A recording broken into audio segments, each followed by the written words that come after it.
Hello, everyone. Welcome back to the RationalInvestor.com's Daily Brief. This is our Daily Brief recap. Woohoo, party. Da-na-na-na-na-na-na-na-na-na.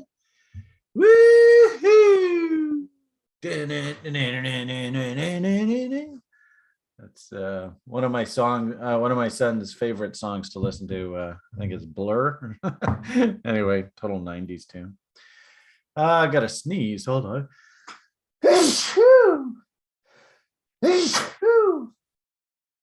Only two today.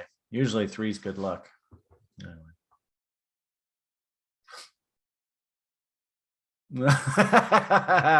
Yeah, Chris is in. I'm so proud of Chris. Congratulations. Chris, he was so enamored with Portugal last fall. And of course, we have one of our Europeans who's living on I can never remember the name of the damn island. I want to say Mallorca. Is that right? That is correct, Majorca. Very good. Yes, All right. And Chris was like, screw it, man. I want to be a Mediterranean. that's right. That's right. I don't know. Is that even such a thing? Anyway, so yeah, he's heading over here. And I'm so proud of him. He's young. He doesn't have a lot of strings. So get out there and see the world and enjoy it. And I believe your host over there is a fantastic guy, and you're going to be in great hands. So I'm super excited for you, Chris. Now it'll be interesting to see how the daily briefs morph and how our day trading plan morphs. I will say, Chris, of course, he is getting ready to go here, so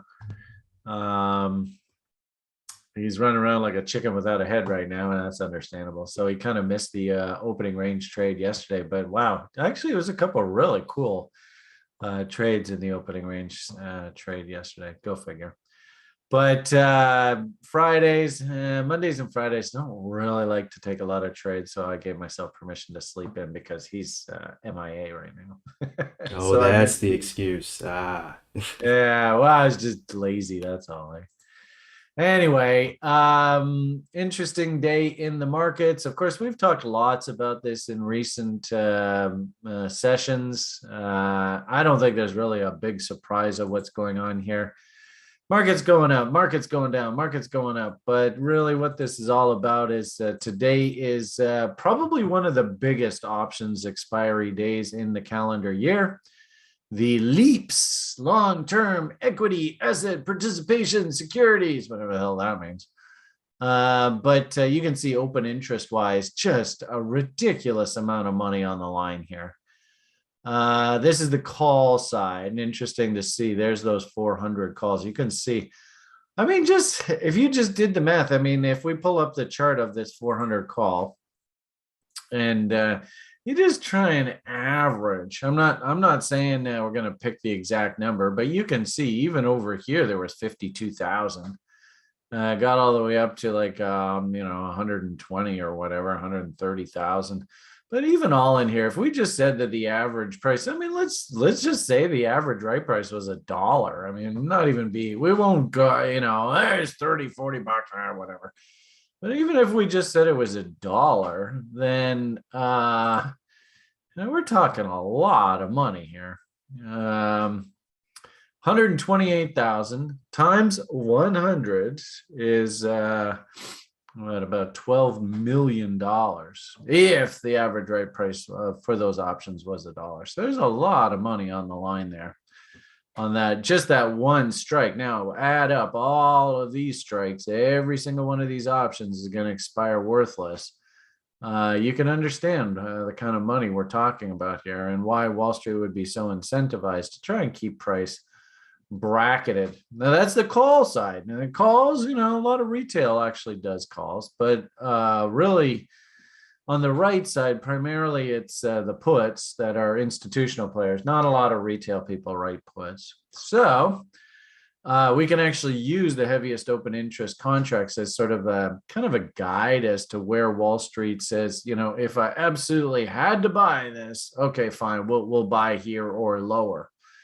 And notice 390, 104, and 385, 106. And mysteriously, look where we are, 391.85. Do you think that's an accident? I don't.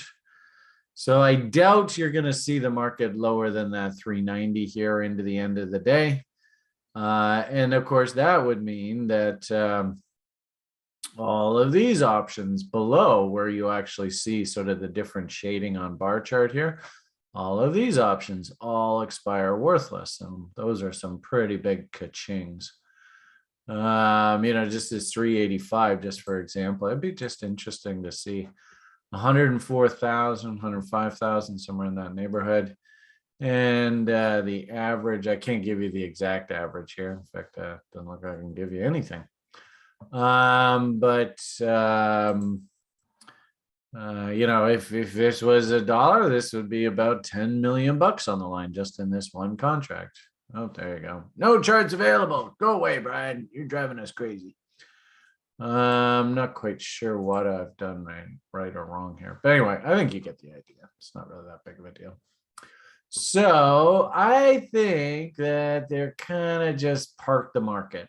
I think they wanted to see this market specifically above that 390 level. And we've been talking about that for quite a while. So they did, where is 390? So it's sort of right in that area there. And you look at this chart, and the interesting thing is we've actually drawn these charts up before. I don't really think that this is the most optimistic image that you can be presented with. It's not really like overtly bullish. But anyway, only time will tell, I suppose. But I do think that a lot of today has everything to do with options expiry. And usually the way that it goes, just sort of a final thought if we pull up a daily here. Usually what happens, and if you're watching this on YouTube and stuff, this it's good information for you to just maybe journal, take a screenshot. This is pretty normal. It's the way that it sort of always ran when I was a retail broker. There is the options expiry day. Notice they do most of the business actually usually the Thursday before. And of course, they got the market gapped lower and everybody was freaking out yesterday. Dow's down 300 points. And what do they do today? Actually, they take it right back up and fill in the gap. And this Friday actually becomes like a non-event day. So anyway, there it is. And also too, I might even say, just looking at the chart itself, you could say, well, sure looks like that's the top end of the range up there somewhere. Notice above value. And there's the bottom end of the range. I might even say there. This gap, that'll just sort of absorb all of the selling. People will, people who did sell here will be more than happy to cover. And also too, we got a nice little, almost engulfing bar there, but that looks like a pretty powerful pivot. And you remember back here last fall, I mean, this is where people were really freaking out. So, I could actually see us going forward into sort of, mid-February. If I understand correctly, Vladdy's about to go and do a whole bunch of crazy stuff over there in Eastern Europe. And, if we do A, B, C, D out here, I could very easily see us come down, fill in this gap, come down, trade down to the bottom of value, down, test these lows in earnest. And that's what I'm a little bit worried about here. In the after show, it's Friday and we don't have any special guests on today. We thought we had a guest due today, but a little bit of scheduling conflict, no big deal. So I thought I'd take a look at the commitments to traders reports and some information that's coming out of there. And it's interesting. You can see, I think, we've all, I think right across the board, we've been touting that gold's been pointing higher here for the past few months. And I think on balance, the green line you see on this chart here is the large specs, the teal is the commercials. And usually these guys move in opposite. And keep in mind, the whole futures industry, and most people don't realize this, and especially if you're relatively new to this game, this is kind of the stuff that we like to try and teach people in our more advanced programs. The futures industry is not built for you and I. It's not built for Chris. It's not built for Nori. It's not built for Cole. It's not built for Meg. It's not built for Hafid. Might be built for Sean. I'm not quite sure. Maybe. Anyway, it's built for the actual industry, and believe it or not, there are actually people that actually do use gold in their business, i.e. jewelers and even some electronics manufacturers. So this teal line actually is the most important line in this relationship. And the green line, all they do is they facilitate the trade for the teal people. Anyway, these are called the commercials. These guys down here. So the point of the matter here is usually the commercials want to be exact opposite. They will do the exact opposite of whatever trend is because they are hedging. They're trying to get rid of price risk. They're trying to replace price risk with what's called basis risk. But we won't go into that right now. Point here is that M's, that would be bullish, right? And sure enough, woo, up goes price. W's, large specs, they facilitate the trade for the commercials and they have no choice. They have to make money. What a tough life, eh? Anyway, so did they make money being long? Looks like they did pretty well. Coming up into a topping area though, so I don't think that should surprise us that maybe this trend's getting a little old. But I actually tweeted this out earlier today, and I don't know whether you're aware of this or not, but it's probably good information for you to use. Usually the energy market and the metals markets move in opposite. Yes, they're both commodities, but energy's at the front end of the curve. Metals are at the back end of the curve. So usually you can't have crude and gold rallying at the same time. Usually they look opposite. So if we're thinking that the buy here in gold was a while ago and now this trade's getting a little bit old, what might be a reason why this might actually exhaust itself and start heading the other direction? Well, how about maybe, and actually it's not necessarily crude, but look at, this is the one that scares me here, is reblended gasoline. Commercials trending down. Didn't we just say that they want to be hedged? The exact opposite. Large specs trending up. Are large specs going to be forced to make money? They have no choice. They're just going to have to go and make money. Gee whiz, what a tough life. And of course, you can see the gasoline price is ticking higher here. And we're heading into a seasonally appropriate time of year for gasoline to rally. The old unleaded gasoline seasonal trade. You buy your unleaded middle of February, sell the middle of May, made money. No, about 10 years, right? Middle of February, and that's less than a month away. So with that said, I actually have a feeling that we're going to see energy do its typical thing here in the winter here. And I suppose into the spring, as I had said earlier, there's lots of rumblings that Vladdy's getting ready to crank the stakes up a little bit here for what he's doing in Eastern Europe. And of course, the West, they've also sort of raised the temperature with the endorsement of sending Ukraine armored vehicles, etc., and more powerful missiles and stuff. So temperature's ratcheting up a bit. Interesting sort of side, and I'm not quite sure how it's going to play into this, but I would see that, if the market wanted to take a bit of a break, it's got the excuse. If we pop on over and look at Econs right now, again, I think the fact that the market was up a little bit here today, I think has more to do with just where they want the market parked into this huge options expiry than any sort of brand new fundamental trend. If anything, as I showed you on that S&P chart, I think we bumped up against resistance, and I'd be a little bit concerned about heading into February here. February, March have not been very kind price-wise for the past little while, and I wouldn't expect to see anything different. And then, of course, comments about energy market. I think that makes sense. From an econ perspective, I think the Fed's getting exactly what it wanted. Market's slowing. Existing home sales were down again here.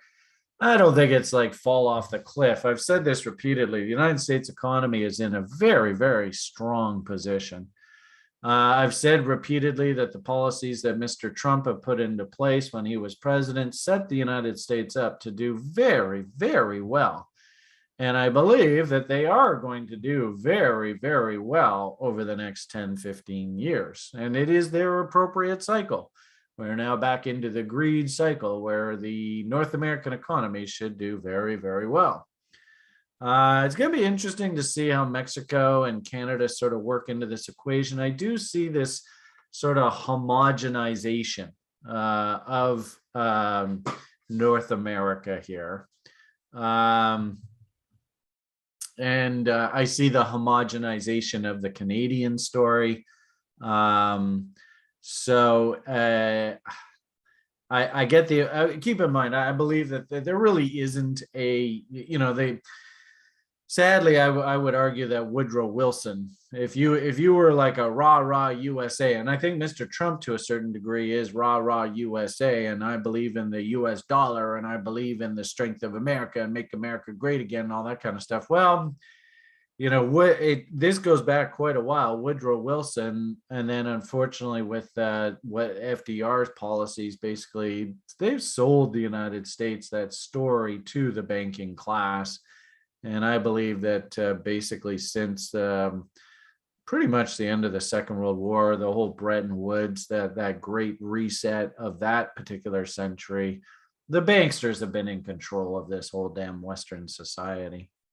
What you saw out of the UK just there a couple months ago, which actually marked the bottom in the risk asset market, and the notorious famous, I suppose, head of lettuce. I think that's probably a good anecdote of how the banksters are really running our world now. They're in charge, and I think what they want is they want a homogenization of the population.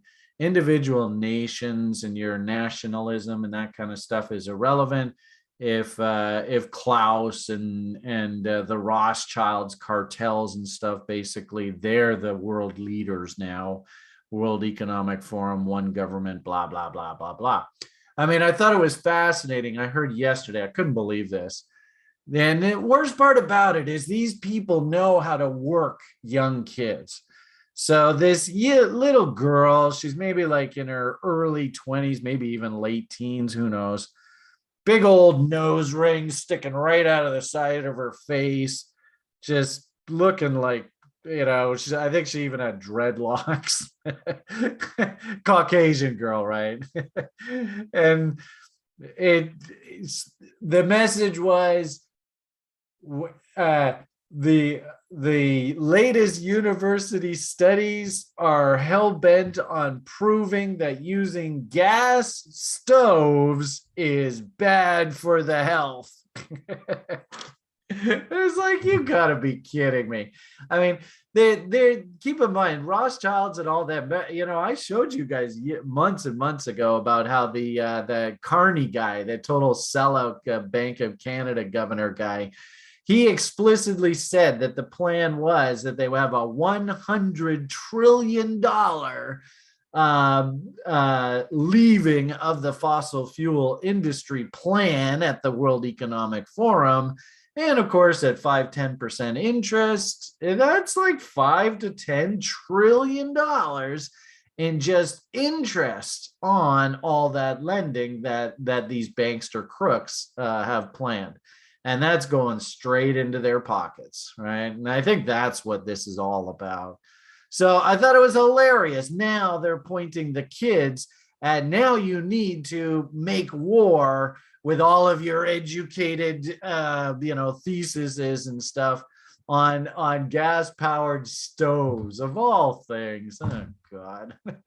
There's no...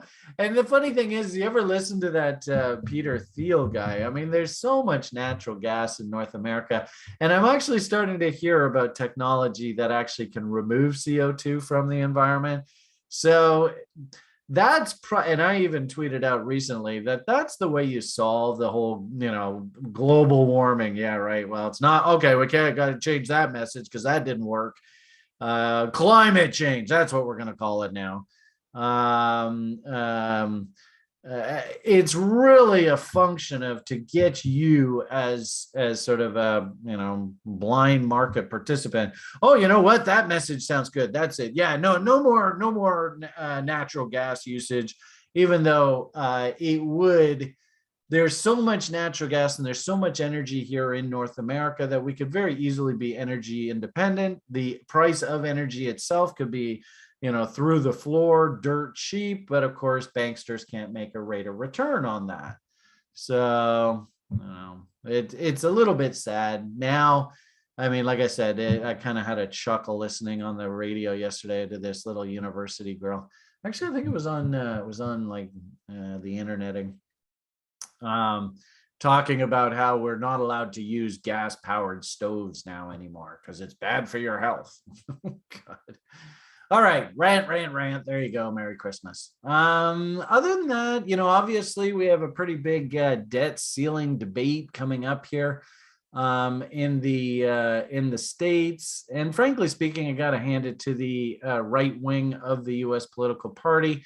I mean, really, all they're trying to do is trying to just put the brakes on this unfettered spending. Like at the very end of last year, the U.S. government, and of course, it's completely controlled by the socialists, and it's socialism is not even really the right word to use, because these guys are all crony fucking capitalist crooks as far as I'm concerned.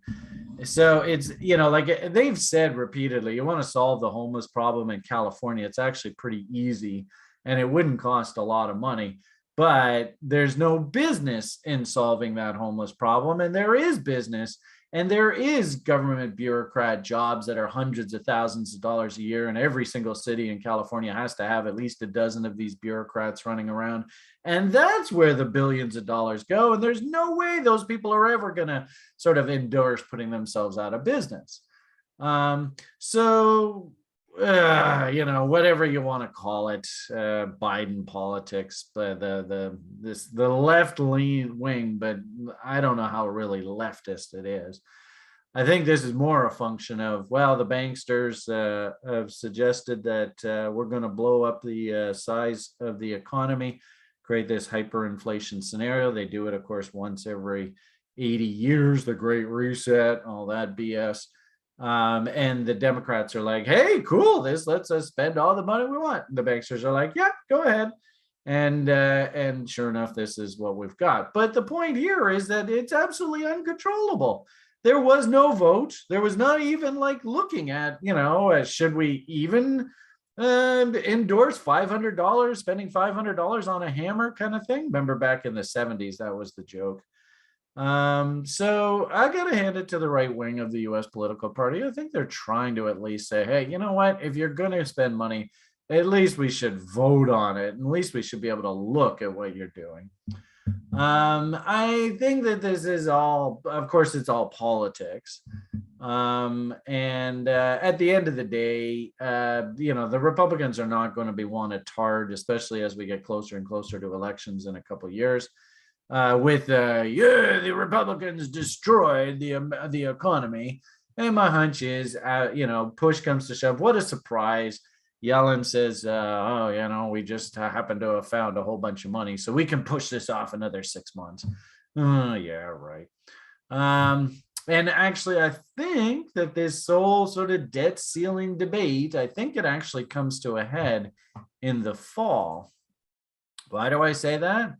I like the idea that we're going to go through it's going to be a pretty bumpy year here, folks. I really do like that thinking.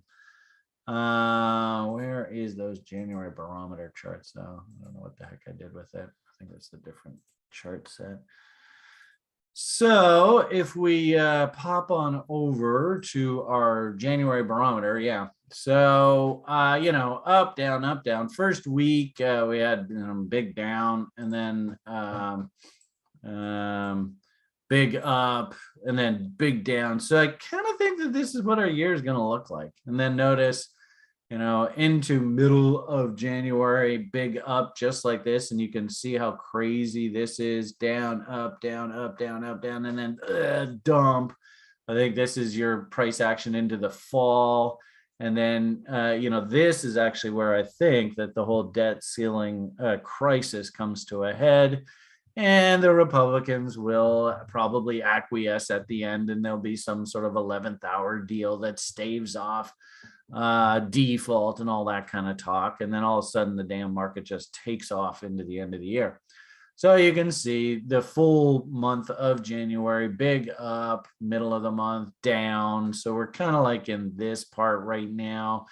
Is that the extent of the dump? I wouldn't be surprised if we have one more push down here through sort of maybe the last few week of January kind of idea. And then there's some sort of big rally into the end of the month. Keep in mind that the end of this January barometer study, it happens over here. So we still got quite a bit of room to play with. I think that there's a lot of market manipulation going on around this options expiry event. You guys heard me all going on about all that. Wouldn't be surprised if there's some sort of fish or something here. Like I said, in fact, we're probably even going to walk along these trend lines. Then there'll be some big honking rally into the end of the month, something like that. So anyway, I'll leave that on the screen. Let's see how we progress. I did do a little bit of buying in the stock market today, more for my retirement plan. In our on Tuesdays, we have a stock pickers club meeting, and there are some really cool names out there that if the communications sector has just been absolutely destroyed, and if you believe the first 2 week study, I think the communications sector could do a bit better. It's got this very wide W. And you can see that this is the Facebooks and the Netflix. And I think I heard Google laid off a whole bunch of people today. Amazon, of course, down on its knees. But, you can see the logic behind this big old weekly W. And you can see it. Basically, all I do is, you all know how much I love M's and W's, so it shouldn't shock you. There's a big honking weekly W. Brian went and picked up a little bit of that for his registered account. So that was something I did a little bit of buying in here. I also bought a little bit just because I like the idea of accumulating into the spring, the grain story. I think the grains are going to have a pretty good year. And I'm not exactly sure what the story is here specifically with regard to the grains, but we were looking at this company, and I know one of our site members, actually our marketing sort of arm guy who actually does all the blogs. If you read the blogs, he does a fantastic job on the blogs. He was really interested in this name. Nice weekly W down in here. Then we had a pretty big pop. You can see just this past spring. Then price worked its way back down into 78.6s, and then put in a nice little fractal bottom in here off of 78.6 there, and basically 88.6 here. So I went and picked up a little bit of that guy. That was kind of a fun trade. And then there was one other one that I bought, just FYI. Not really pounding the table. But I do like some of the names. Anyway, I'll probably go into. Oh yeah, you know what it was? It was Kathy Wood's story. I don't necessarily endorse Kathy. I mean, I think she's just another fund manager. It's kind of sad the way the story went. Pretty typical. But she did have one name, and I did do some buying, and I kind of like the story going forward. The only problem is it's not really politically correct now. I didn't want to chase, so I wasn't allowed to buy it when everybody was in love with this stuff earlier. But this little guy here, he's come right back down against his bottom, so I went and did a little bit of nibbling off that. Nice little railroad tracks there on the weekly chart against the bottom end of the range. So that also picked up another couple hundred shares there for my RSP on that one today. So I did do a little bit of shopping in the stock market. Crypto, I like the idea that there's a diamond pattern forming up top here. And I've said this repeatedly. There is this big honking 2.618 that's sort of floating out here. This is a massive bottom. And I wouldn't be surprised before all the dust settles that this actually gets traded to. And I wouldn't even be surprised if that happens this weekend. I don't know whether we hit that. This is a V top by definition. V tops usually aren't sustainable. So you can see we are actually coming up and testing the top end of the range. As you can see, our algo on the site was flashing a major warning sign here. So I had to kind of leave everything alone. Just hop off, let the dust settle. I'll be more than happy to come back in and buy the position wherever the next bullish setup comes in. But for the time being, I got to leave this stuff alone. Could you have a precipitous rally here in crypto through the weekend to bring us back up and maybe even kiss this slow moving average from the downside? Sure. I mean, market will do any old damn thing it wants. Do find it interesting. Of course, I've talked to you guys a lot about candle body highs for trade location. So interesting how we popped up into this level here. And then I suppose you could also argue that this is probably also a reload zone of the diamond. Yeah, so 78.6 shouldn't surprise you that there's probably professionals that come in and sell that. I don't know whether Wall Street really wants Bitcoin to really rally egregiously here. We will on the commitments to traders report that we'll do in the after party here today. We will go and sort of pick apart what the sort of large institutions and specs are kind of suggesting here. I mean, that's a sloppy chart anyway. There's no way in hell the Bitcoin bottom is going to be that. I can tell you that much. But if anything, I think the story here is actually Ethereum and the whole Shanghai build out. And do you have your 32 Ethereums? And also too, big shout out to guys on the site, Zugi Sticks. Geez, I better listen to. This is the one reason why actually I built this site, because I do believe crypto is the future. I'm not very smart at this stuff, but we have a lot of just very, very intelligent site members. This was a name that somebody had suggested in the lounge this morning. And when I look at this, I go, it's cheap. I mean, thank goodness you didn't chase up here, or else you would have looked like a doofus. And this is what your job is, right? And this is what my job is to teach you. Do not buy this. This is a disaster waiting to happen. And there's the disaster. All right. Well, at least now you're thinking about coming in at the bottom end of range. I don't think that this thing's quite bottomed, but at the very least, you can say, you know what? At least it's cheap now. You're not chasing and walking into a trap. We don't necessarily need to look at that, but here's Zug's idea, and oh my God, this chart. And when I posted this, I tweeted it out and said, I was just like, you're not gonna find charts that look like this every day, folks. So pay attention. Again, my job is to try and point out to all of you that don't buy up here. You're asking for trouble. Wait for the meltdown. And the interesting thing with crypto is it happens just about once every 4 years. Get all your together, as I say repeatedly. And then once we're ready to rock and roll, just get ready, strap on, and let's see where the hell this stuff takes us. So thank you, Zugi. Hugs and kisses. This one I'm going to have a little bit of fun with. And if anything, this cycle, we'll kind of try and bend the rules a bit here. Also, too, I think it's a good idea to be thinking about taxes. So Big Brother is going to be coming down hard coming down like a ton of bricks on this space. If you don't pay your taxes, you're just asking for trouble. So I would suggest if you are going to buy something, maybe you can sell half on a double, but understand that in this taxable world, that a big chunk of that, Uncle Sam or, Uncle Jim Carney, I guess that's what we'll call him.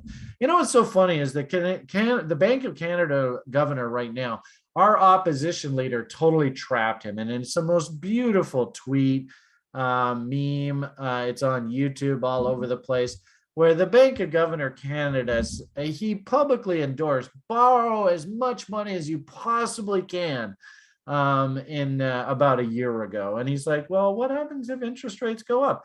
And the Bank of Canada governor, this is a guy, he probably gets paid like 6 figures, if not 7 figures, probably gets paid 8 figures, these fucking bankster crooks.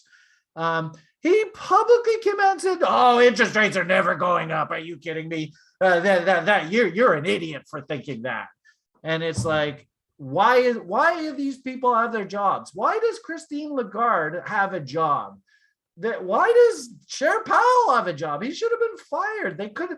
I can't believe how wrong they completely are. Or maybe they knew exactly what they were doing all along. I think that might have been the case. Yeah. Yeah, We yeah. should rant about this a little bit more in the after party show though. Yeah, actually, I suppose so. We're winding up here. That's probably an interesting note to wind up on. But the point of the matter here is, TRIers, I'll tell you, man, these guys they are damn good. And my job is just to, okay, guys, what do we think? What's a good name to look at? And I mean, some of these you could still buy. You can't buy that now. It's gone. Don't chase, right? Because this is a weekly chart. The daily chart looks like that, right? You're not allowed to chase. Do not chase that.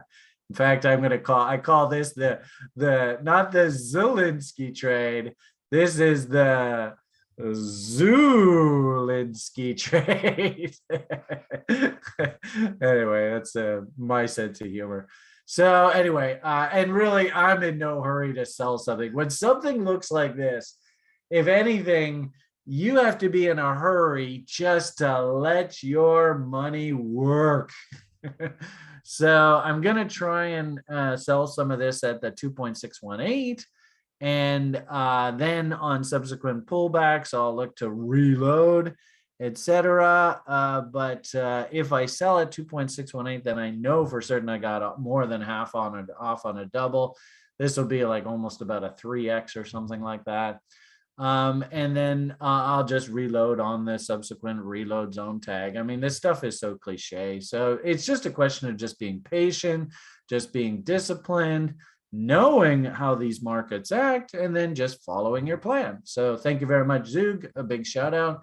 But, there are other names that are just sitting there. Yeah, the fundamental chatter I hear about this is pretty good. Or something like this. I mean, look at that chart. I mean, gee whiz. Something about these darn W's? Ay, caramba. So, I mean, I've heard lots of people on the site go, there's a guy on the site who told us about this the other day. And I don't want to say the name. The name's a bit cheeky. But, hey, I'm here to make money from trading. And I mean, just look at that chart.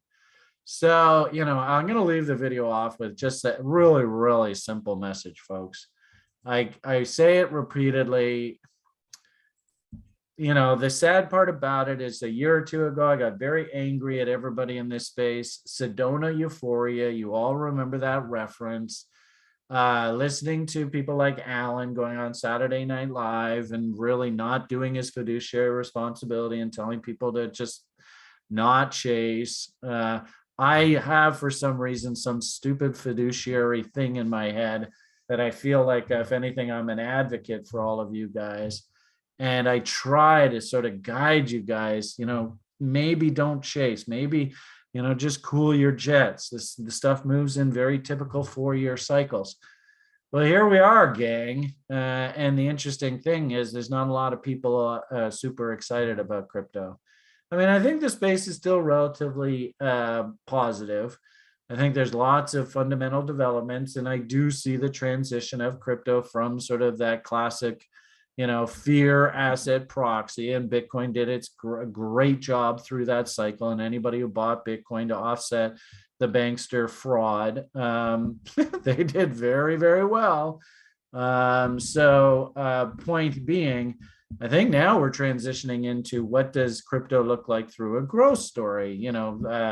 The Lightning Network's coming along for Bitcoin. Of course, this Shanghai upgrade here for Ethereum is going to be a game changer.